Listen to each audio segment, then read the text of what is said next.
Before we begin, remember to give this video a like if you're ready to uncover more forgotten tales of history. It's a small gesture that makes a big difference.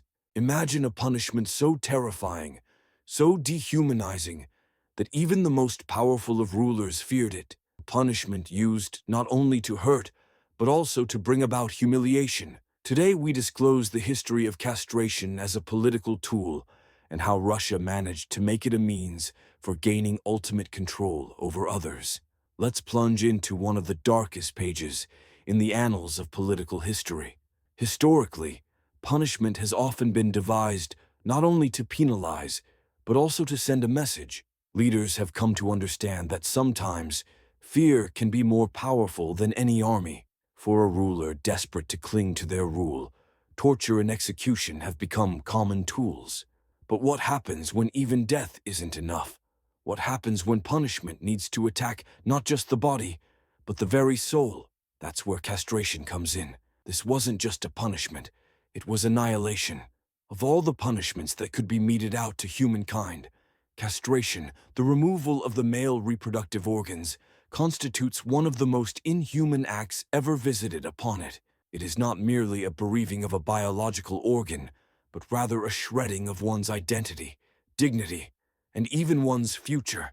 Castration has historically played diverse roles, ranging from eunuchs serving in harems, servants in imperial courts, to slaves in various societies.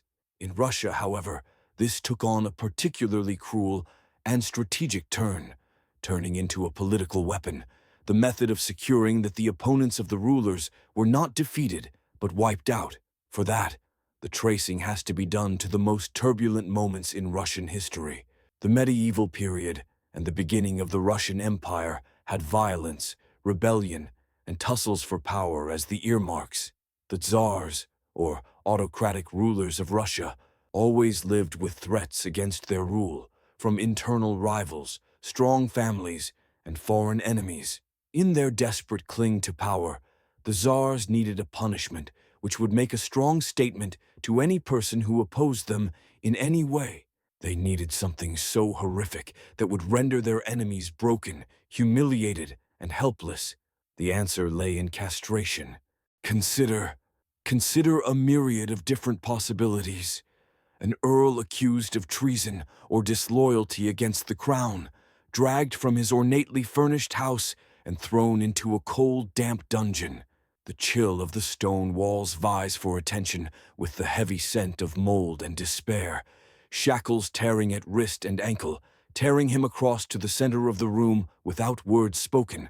There is no trial, no plea for mercy. The act is performed with crude instruments, knives or iron tools. There is no anesthesia. The screams echo through the chamber, only to fade into silence. What's left is not just a man in pain, but a man whose life as he knew it is over. To the powerful noble families of Russia, known as the boyars, this was a fate worse than death. First, though, one needs to consider exactly what masculinity meant to this society. To the boyars, power came from their position, from their land, most of all from their ability to father heirs. Legacy was everything. Without a son to inherit his wealth and title, a nobleman's line disappeared. It wasn't just that castration punished the man himself, it obliterated his future, a sort of social and biological destruction. No more could the boyar, after such castration, be a threat to the Tsar anymore. All his honor, all powers, and the hope to leave a trace in history were torn from him. But this was not enough for the rulers of Russia. Some of them were intensely paranoid and cruel, such as Ivan the Terrible. Ivan ruled in the 16th century and is notorious for his bloody campaigns of terror against the nobility. Under Ivan's rule, the whole family was punished for alleged treason. The father, son, brother, cousin, none were spared. Castration became a part of the more extensive strategy of eradicating rebellion before it ever got any real start. Ivan knew that it would not be enough to just punish one man. By killing an entire family, he made sure that no future offspring would rise against him.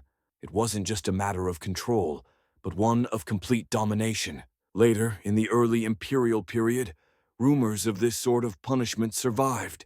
While the means may have been more refined, the end was the same.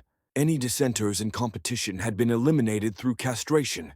It was primarily one method of punishment doled out to those who posed the most severe perceived threats to a state: high-ranking nobles, military leaders, and influential political figures. It was an instrument meant to evoke fear and humiliation, coming from rulers for whom power had to be preserved at all costs. The use of castration in Russia is specifically odious because of the intentionality that lay therein. This wasn't some kind of random violence. It was calculated. It was symbolic. Castration may be used in other cultures to create loyal servants eunuchs serving in harems or imperial courts, but it was used to destroy in Russia. The clear message was, cross the ruler. And you don't just die, you get erased. Not good enough that the Tsar defeated his enemies. He wanted to make sure they could never rise again. It was punishment as a political strategy, one tool among many to inspire terror and obedience. But ironically, while castration was employed to eradicate rebellion by the Tsars, history carries quite a different tale.